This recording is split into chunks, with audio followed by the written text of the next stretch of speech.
Hello welcome to CPC cracker. ഇന്നത്തെ വീഡിയോയിൽ നമ്മൾ ഡിസ്കസ് ചെയ്യുന്നത് മെഡിക്കൽ കോഡിംഗ് ജോബ് എങ്ങനെ കണ്ടുപിടിക്കാം, അല്ലെങ്കിൽ എങ്ങനെ പെട്ടെന്ന് തന്നെ ഒരു മെഡിക്കൽ കോഡിംഗ് ജോബിലേക്ക് നമുക്ക് കയറാനായിട്ട് പറ്റും. First of all, medical coding job കിട്ടാനുള്ള ബേസിക് ക്വാളിഫിക്കേഷൻ എന്തൊക്കെയാണെന്നാണ് അറിയേണ്ടത്. മെഡിക്കൽ കോഡിംഗ് ജോബ് കിട്ടാനുള്ള ബേസിക് ക്വാളിഫിക്കേഷൻ എന്ന് പറഞ്ഞാൽ നമുക്കൊരു ഡിഗ്രി ഉണ്ടായിരിക്കണം. ഡിഗ്രിയുടെ കൂടെ മെഡിക്കൽ കോഡിങ്ങിൻ്റെ ഇൻ്റർനാഷണൽ സർട്ടിഫിക്കേഷൻ ആയിട്ടുള്ള CPC APC എന്ന് പറഞ്ഞിട്ടുള്ള American academy of professional coders ആണ് അത് പ്രൊവൈഡ് ചെയ്യുന്നത്.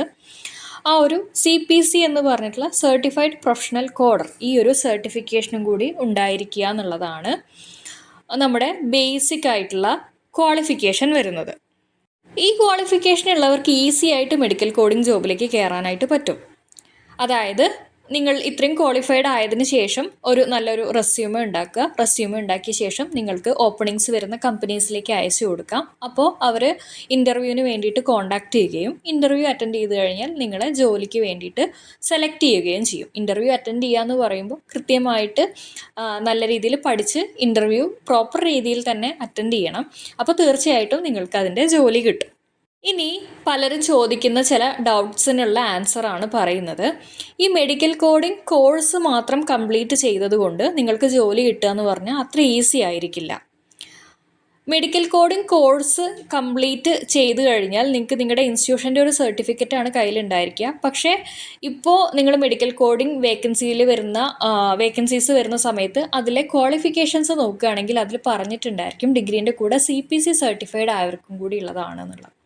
അപ്പോൾ അതുകൊണ്ട് തന്നെ ജസ്റ്റ് കോഴ്സ് കംപ്ലീഷൻ മാത്രം ഉള്ളതുകൊണ്ട് ജോലി കിട്ടുക എന്ന് പറയുന്നത് അത്ര ഈസി ആയിരിക്കില്ല. പിന്നെ ഇൻ്റർവ്യൂ അറ്റൻഡ് ചെയ്യുന്ന സമയത്ത് അത് കൃത്യമായി തന്നെ അറ്റൻഡ് ചെയ്യണം.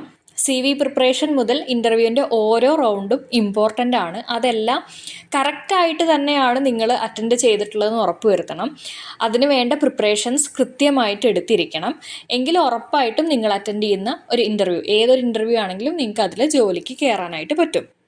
പലപ്പോഴും പലരും പറഞ്ഞു കേട്ടിട്ടുള്ളതാണ്, അതായത് ക്വാളിഫിക്കേഷൻസ് ഒക്കെ ഉണ്ട് എന്നിട്ടും ജോലി കിട്ടുന്നില്ല എന്നുള്ള രീതിയിൽ പറഞ്ഞു കേട്ടിട്ടുണ്ട്.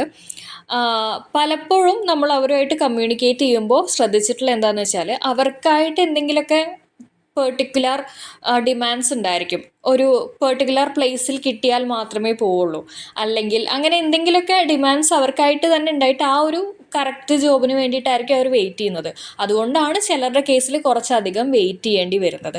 അല്ല, ഇന്ത്യക്കകത്ത് എവിടെയാണെങ്കിലും ജോലിക്ക് പോകാൻ റെഡിയാണ്, അല്ലെങ്കിൽ സൗത്ത് ഇന്ത്യയിലകത്ത് എവിടെയാണെങ്കിലും ജോലിക്ക് പോകാൻ റെഡിയാണ് എന്നുള്ളൊരു രീതിയിലാണ് പറയുന്നതെന്നുണ്ടെങ്കിൽ തീർച്ചയായിട്ടും നിങ്ങൾക്ക് പെട്ടെന്ന് തന്നെ CPC എക്സാം കഴിഞ്ഞ് വിത്തിൻ 1 മന്തൊക്കെ തന്നെ നിങ്ങൾക്ക് പ്ലേസ്ഡ് ആവാനായിട്ട് പറ്റും. പക്ഷേ നമുക്ക് സ്വയം എന്തെങ്കിലുമൊക്കെ ഡിമാൻഡ്സ് ഉണ്ട്, അല്ലെങ്കിൽ വർക്ക് ഫ്രം ഹോം ജോബ് മാത്രമേ പറ്റുള്ളൂ എന്നൊക്കെയുള്ള ഡിമാൻഡ്സ് ഉള്ളവരൊക്കെ കണ്ടിട്ടുണ്ട്. പക്ഷേ അങ്ങനെയുള്ളവരൊക്കെ ആകുമ്പോൾ കുറച്ചധികം വെയിറ്റ് ചെയ്യേണ്ടി വരാറുണ്ട് ജോലിക്ക് വേണ്ടിയിട്ട്. അതർവൈസ് നമുക്ക് നോർമലി കമ്പനീസുള്ള ഏരിയയിലൊക്കെ നമ്മൾ പോയിട്ട് റീലൊക്കേറ്റ് ചെയ്തിട്ട് ജോലി ചെയ്യാനൊക്കെ റെഡിയാണെന്നുണ്ടെങ്കിൽ തീർച്ചയായിട്ടും പെട്ടെന്ന് തന്നെ മെഡിക്കൽ കോഡിംഗ് ജോബ് നമുക്ക് കിട്ടും. അതുപോലെ തന്നെ ചിലർ പറയാറുണ്ട് എവിടെയാണെങ്കിലും ജോലിക്ക് പോകുന്നതിനൊന്നും പ്രശ്നമില്ല, പക്ഷേ ഇൻ്റർവ്യൂ അറ്റൻഡ് ചെയ്യുമ്പോൾ ഫെയിലായി പോകുന്നു എന്ന് പറയാറുണ്ട്. ഇൻ്റർവ്യൂ അറ്റൻഡ് ചെയ്യുമ്പോൾ ഫെയിലായി പോകുന്നത് പലപ്പോഴും നിങ്ങളുടെ അറിവോ അല്ലെങ്കിൽ അനാട്ടമിയിലോ ടെർമിനോളജിയിലോ ഉള്ള അറിവിൻ്റെ കുറവ് കൊണ്ടായിരിക്കണം എന്നില്ല. പക്ഷേ നിങ്ങൾക്ക് ഓരോ റൗണ്ടിലും കൃത്യമായിട്ട് എന്തൊക്കെയാണ് പറയേണ്ടത്, അവർ ചോദിക്കുന്ന ഓരോ ചോദ്യത്തിനും എങ്ങനെയാണ് നമ്മൾ പ്രസൻറ്റ് ചെയ്യേണ്ടത് എന്നുള്ളൊരു കാര്യത്തിൽ അറിവില്ലാത്തത് കൊണ്ടായിരിക്കാം. അങ്ങനെയാണെന്നുണ്ടെങ്കിൽ നിങ്ങൾ കൃത്യമായിട്ടൊരു ഇൻ്റർവ്യൂ പ്രിപ്പറേഷൻ ക്ലാസ് അറ്റൻഡ് ചെയ്യുക, അതിനുശേഷം മാത്രം ഇൻ്റർവ്യൂസ് അറ്റൻഡ് ചെയ്യുക. അങ്ങനെയാണെങ്കിൽ തീർച്ചയായിട്ടും നിങ്ങൾ ഒരിക്കലും ഇൻ്റർവ്യൂവിൽ ഡിസ്ക്വാളിഫൈഡ് ആവില്ല. ഇനി പറയാൻ പോകുന്ന കാര്യങ്ങൾ നിങ്ങൾ തീർച്ചയായിട്ടും ശ്രദ്ധിക്കേണ്ട കാര്യങ്ങളാണ്. അതായത് നിങ്ങളൊരു ജോലിക്ക് അപ്ലൈ ചെയ്യുക എന്ന് പറയുമ്പോൾ കൃത്യമായിട്ട് അതിൻ്റെ വേക്കൻസീസ് ഒക്കെ വരുന്ന ഗ്രൂപ്പ്സോ വാട്സപ്പ് ഗ്രൂപ്പ്സോ അല്ലെങ്കിൽ ടെലിഗ്രാം ഗ്രൂപ്പ്സോ ഒക്കെ നിങ്ങൾ ഫോളോ ചെയ്യേണ്ടതാണ്. CPC ക്രാക്കറിന് ടെലിഗ്രാം ഗ്രൂപ്പും വാട്സപ്പ് ഗ്രൂപ്പും അതുപോലെ തന്നെ ഇൻസ്റ്റാഗ്രാം പേജിലും ഒക്കെ വേക്കൻസീസ് വരുമ്പോൾ അപ്ഡേറ്റ് ചെയ്യാറുണ്ട്.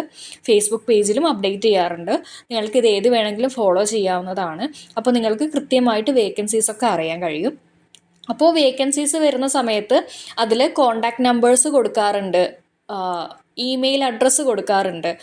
എന്താണോ നിങ്ങൾക്ക് കിട്ടുന്ന ഡാറ്റ, കമ്പനിയുടെ ഡാറ്റാസ് അനുസരിച്ചിട്ട് ഇമെയിൽ അഡ്രസ്സ് ആണെങ്കിൽ അതിലേക്ക് നിങ്ങളുടെ റെസ്യൂമെ മെയിൽ അയച്ചു കൊടുക്കുക. അതുപോലെ തന്നെ കോൺടാക്ട് നമ്പർ ആണെങ്കിൽ നിങ്ങൾക്ക് വിളിച്ചോ, അല്ലെങ്കിൽ ചിലതിൽ വാട്സപ്പ് ഓൺലി എന്ന് എഴുതിയിട്ടുണ്ടാവും, അങ്ങനെയാണെങ്കിൽ വാട്സപ്പ് ചെയ്തോ നിങ്ങളുടെ CV അയച്ചു കൊടുക്കാം. അല്ലെങ്കിൽ നിങ്ങൾക്ക് ആ ഒരു ജോബിനെ കുറിച്ചുള്ള കൂടുതൽ കാര്യങ്ങൾ അവരോട് ചോദിച്ച് മനസ്സിലാക്കാനായിട്ട് സാധിക്കും.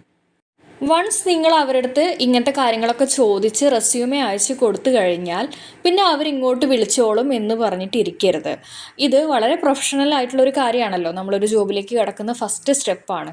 അതുകൊണ്ട് തന്നെ ചിലപ്പോൾ പല കമ്പനീസും ഇമെയിൽ വഴി മാത്രമേ നിങ്ങളെ കോൺടാക്ട് ചെയ്യുമായിരിക്കുള്ളൂ. അവരൊരുമിച്ച് എല്ലാവർക്കും ബൾക്കായിട്ട് ഇമെയിൽ സെൻഡ് ചെയ്യുകയോ അങ്ങനെ എന്തെങ്കിലുമൊക്കെ ആയിരിക്കും ചെയ്യുന്നത്. നിങ്ങളെ വിളിച്ച് തന്നെ സംസാരിക്കണം എന്ന് നിർബന്ധമില്ല. അതുപോലെ തന്നെ ചില സമയത്ത് കോളും വരാം. അങ്ങനെയാണെങ്കിൽ നിങ്ങളുടെ ഫോൺ ഒരിക്കലും സൈലൻ്റ് ആയി പോകരുത്. വൺസ് അവർ നിങ്ങളെ കോൾ ചെയ്തിട്ട് കിട്ടിയില്ലെങ്കിൽ നിങ്ങളെ ചിലപ്പോൾ അപ്പം തന്നെ റിജക്റ്റ് ചെയ്യാനും ചാൻസ് ഉണ്ട്. അതുപോലെ തന്നെ മെയിൽ എല്ലാ ദിവസവും ഇടയ്ക്കിടയ്ക്ക് ചെക്ക് ചെയ്തുകൊണ്ടിരിക്കുക. ഒരു മെയിൽ വന്നിട്ട് അയ്യോ ഞാൻ 2 ആഴ്ച കഴിഞ്ഞിട്ടാണ് ആ മെയിൽ കണ്ടത് എന്ന് പറഞ്ഞിട്ട് ആ സമയത്ത് റിപ്ലൈ കൊടുത്തത് കൊണ്ട് ആ വേക്കൻസി അവിടെ എക്സിസ്റ്റ് ചെയ്യണം എന്നില്ല. അപ്പോൾ അത് നമ്മുടെ റെസ്പോൺസിബിലിറ്റിയാണ് കൃത്യമായിട്ട് ഫോളോ അപ്പ് ചെയ്യുക എന്നുള്ളത്. എന്ന് വിചാരിച്ച് നിങ്ങളൊരു കമ്പനിയിലേക്ക് അല്ലെങ്കിൽ ഒരു നമ്പറിലേക്ക് നിങ്ങളുടെ റെസ്യൂമെ അയച്ചു കൊടുത്ത് രാവിലെയും വൈകിട്ടും നെക്സ്റ്റ് ഡേ മോർണിംഗും അങ്ങനെ അവരെ വിളിച്ചോ മെസ്സേജ് അയച്ചോ ബുദ്ധിമുട്ടിച്ചുകൊണ്ടിരിക്കരുത്. കാരണം നമ്മൾ അയച്ചു കൊടുക്കുന്ന ഓൺ ദ സ്പോട്ട് തന്നെ ശരി നിങ്ങൾ ജോലിക്ക് വരുമെന്ന് പറയണമെന്ന് നിർബന്ധമില്ല അല്ലേ. അവർക്ക് വേക്കൻസി വരുന്നതിനും 1-2 മാസം മുന്നേ അപ്ഡേറ്റ് ചെയ്യുന്നതായിരിക്കാം ചിലപ്പോൾ ഈ ഒരു വേക്കൻസി ഉണ്ട് എന്നുള്ളത്. എന്നിട്ട് അതിനനുസരിച്ച് പതുക്കെ ഇൻ്റർവ്യൂ ചെയ്തിട്ടൊക്കെ ആയിരിക്കും കമ്പനിയിലേക്ക് സെലക്ട് ചെയ്യുന്നത് അല്ലേ.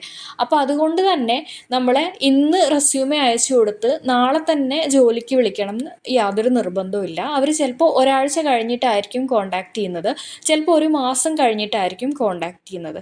അതുകൊണ്ട് തന്നെ നിങ്ങൾ റെസ്യൂമെ അയച്ചു കൊടുത്തിട്ട് ജസ്റ്റ് വെയിറ്റ് ചെയ്താൽ മതി. പക്ഷേ നമ്മുടെ സൈഡിൽ നിന്ന് മൊബൈൽ ഫോണൊന്നും സ്വിച്ച് ഓഫ് ആവാതെയും അതുപോലെ തന്നെ സൈലൻ്റ് ആവാതെയും ഇമെയിൽ വന്നിട്ടുണ്ടോ എന്ന് ഇടയ്ക്കൊന്ന് ചെക്ക് ചെയ്യുക. സ്പാം ഫോൾഡറിലും ഒക്കെ ഒന്ന് ചെക്ക് ചെയ്യുക. ചെക്ക് ചെയ്തിട്ട് ഓക്കെയാണ്. ചിലപ്പോൾ പെട്ടെന്ന് നമ്മൾ ചെക്ക് ചെയ്യുന്ന സമയത്തായിരിക്കും ആ ഒരു കമ്പനിയിൽ നിന്ന് ആ ഒരു മെയിൽ വന്നിട്ടുണ്ട് എന്ന് നമ്മൾ അറിയുന്നത്. അങ്ങനെ അറിയുന്ന സമയത്ത് തന്നെ നമുക്ക് തിരിച്ച് റെസ്പോണ്ട് ചെയ്യാനും പറ്റും. അതുപോലെ തന്നെ റെസ്പോണ്ട് ചെയ്യേണ്ട കാര്യങ്ങൾക്ക് റെസ്പോണ്ട് ചെയ്യാൻ ഒരുപാട് വൈകിക്കരുത്. ഇപ്പോൾ നിങ്ങൾക്കിപ്പോൾ ജോയിൻ ചെയ്യാൻ താല്പര്യമുണ്ടോ എന്ന് ചോദിക്കുമ്പോൾ ഓക്കെ ഞാനൊരു 2 ദിവസം ആലോചിച്ച ശേഷം റെസ്പോണ്ട് ചെയ്യാമെന്ന് പറഞ്ഞിരിക്കുകയാണെങ്കിൽ ആ ഒരു 2 ദിവസത്തിൻ്റെ ഉള്ളിൽ തന്നെ റെസ്പോണ്ട് ചെയ്ത് അവർക്ക് ആവശ്യമുള്ള അത്രയും കാൻഡിഡേറ്റ്സിനെ അവർ സെലക്ട് ചെയ്ത് കഴിഞ്ഞിട്ടുണ്ടായിരിക്കും. അപ്പോൾ പിന്നീട് 2 ദിവസം കഴിഞ്ഞിട്ട് അയ്യോ ഞാൻ ആലോചിക്കുകയായിരുന്നു എന്ന് പറഞ്ഞതുകൊണ്ട് അവരുടെ വേക്കൻസി ക്ലോസ് ആയിട്ടുണ്ടെങ്കിൽ പിന്നെ അവർ സെലക്ട് ചെയ്യില്ല. കാരണം അവരുടെ വേക്കൻസി ക്ലോസ് ആയല്ലോ, അതിനുശേഷമാണ് നമ്മൾ റെസ്പോണ്ട് ചെയ്യുന്നത്. അപ്പോൾ ആ രീതിയിലൊന്നും നിങ്ങൾ ചെയ്യരുത്. കൃത്യമായിട്ട് ഓൺ ദ സ്പോട്ട് തന്നെ പെട്ടെന്ന് തന്നെ റെസ്പോണ്ട് ചെയ്യുക. എല്ലാ സമയവും മെയിൽ ചെക്ക് ചെയ്യുക. നിങ്ങളൊരു ജോലി കിട്ടാൻ വേണ്ടിയിട്ട് തയ്യാറെടുക്കുന്ന ആളാണെങ്കിൽ ഏത് നിമിഷവും ഒരു ഇൻ്റർവ്യൂ കോളിന് വേണ്ടിയിട്ടും നിങ്ങൾ റെഡി ആയിരിക്കണം. അതായത് ഓക്കെ ഈ കമ്പനിയിലേക്ക് ഞാൻ റെസ്യൂമെ അയച്ചു കൊടുത്തിട്ടുണ്ട്, ഇനി അവർ വിളിച്ച് ഇൻ്റർവ്യൂ പറയുന്ന ദിവസം ആകുമ്പോഴേക്കും ഞാൻ പ്രിപ്പയർ ചെയ്തോളാം എന്ന് വിചാരിക്കരുത്. നേരത്തെ പറഞ്ഞ പോലെ ചിലപ്പോൾ 1 മാസം വരെ ഗ്യാപ്പ് ഉണ്ടെങ്കിൽ ചിലപ്പോൾ 1 മാസം പോയിട്ട് 1 ദിവസം നമുക്ക് ഗ്യാപ്പ് കിട്ടിക്കൊള്ളണമെന്നില്ല. ചിലപ്പോൾ ഇന്ന് നമ്മൾ റെസ്യൂമെ അയച്ചിട്ട് ഇന്ന് ഈവനിങ് തന്നെ വിളിച്ചിട്ട് പറയും നാളെ ഇൻ്റർവ്യൂവിന് ഓക്കെ അല്ലേ എന്ന് അവർ ചോദിച്ചേക്കാം. അപ്പോൾ അങ്ങനെ വരുന്ന സമയത്ത് ഇല്ല ഞാൻ ഓക്കെ അല്ല, ഞാൻ പഠിച്ചിട്ടില്ല എന്ന് നമുക്കൊരു ഓപ്ഷൻ ഇല്ല പറയാൻ വേണ്ടിയിട്ട് അല്ലേ. നമുക്ക് അത്രയും അസൗകര്യങ്ങളുണ്ടെങ്കിൽ അവരോട് ചോദിക്കാൻ പറ്റും നിങ്ങൾക്ക് നാളെ അല്ലാതെ വേറൊരു ദിവസത്തേക്ക് പറ്റുമോ. അങ്ങനെയാണെങ്കിൽ പോലും അധികം നീട്ടി വെക്കാത്തൊരു ഡേറ്റ് നമ്മൾ ചൂസ് ചെയ്യേണ്ടി വരും. ഓക്കെ, അപ്പോൾ അതുകൊണ്ട് തന്നെ നമ്മൾ എല്ലാ സമയവും പ്രിപ്പയർഡ് ആയിട്ടിരിക്കണം ഒരു ഇൻ്റർവ്യൂ അറ്റൻഡ് ചെയ്യാൻ വേണ്ടിയിട്ട്. അപ്പോൾ എപ്പോൾ വേണമെങ്കിലും ഇൻ്റർവ്യൂ കോൾ വരാം എന്നുള്ളൊരു രീതിയിൽ തന്നെ പ്രിപ്പയർഡ് ആയിട്ടിരിക്കണം. ചിലപ്പോൾ നാളെ ഉച്ചയ്ക്ക് ശേഷം വിളിക്കാം എന്ന് പറഞ്ഞിട്ട് ചിലപ്പോൾ നാളെ രാവിലെ തന്നെ വിളിച്ചിട്ട് സോറി ഉച്ചയ്ക്ക് ശേഷം പറ്റില്ല, ഇപ്പോൾ ഓക്കെ ആണോ, ഇപ്പോൾ ഇൻ്റർവ്യൂ നടത്തട്ടെ എന്ന് അവർ ചോദിച്ചേക്കാം. ഒന്നും നമുക്ക് പ്രെഡിക്റ്റ് ചെയ്യാൻ പറ്റുന്ന കാര്യങ്ങളല്ലല്ലോ. അപ്പോൾ അതുകൊണ്ട് തന്നെ എല്ലാ സമയവും നമ്മളൊരു ഇൻ്റർവ്യൂവിന് വേണ്ടിയിട്ട് പ്രിപ്പയർ ആയിട്ടിരിക്കുന്ന സമയത്താണ് നമ്മൾ ഇതുപോലെ ജോബിന് അപ്ലൈ ചെയ്യേണ്ടത്. അപ്ലൈ ചെയ്ത് കഴിഞ്ഞ് കോൾ വന്നിട്ട് അയ്യോ ഞാൻ പ്രിപ്പയർഡ് ആയിട്ടുണ്ടായിരുന്നില്ല എന്ന് പറയുന്നതിൽ ഒരു മീനിങ് ഇല്ല. സോ അതുകൊണ്ട് തന്നെ നിങ്ങളുടെ CPC എക്സാമിന് ശേഷം എത്രയും പെട്ടെന്ന് തന്നെ നിങ്ങൾ ഇൻ്റർവ്യൂവിനുള്ള പ്രിപ്പറേഷൻസ് നടത്തേണ്ടതാണ്.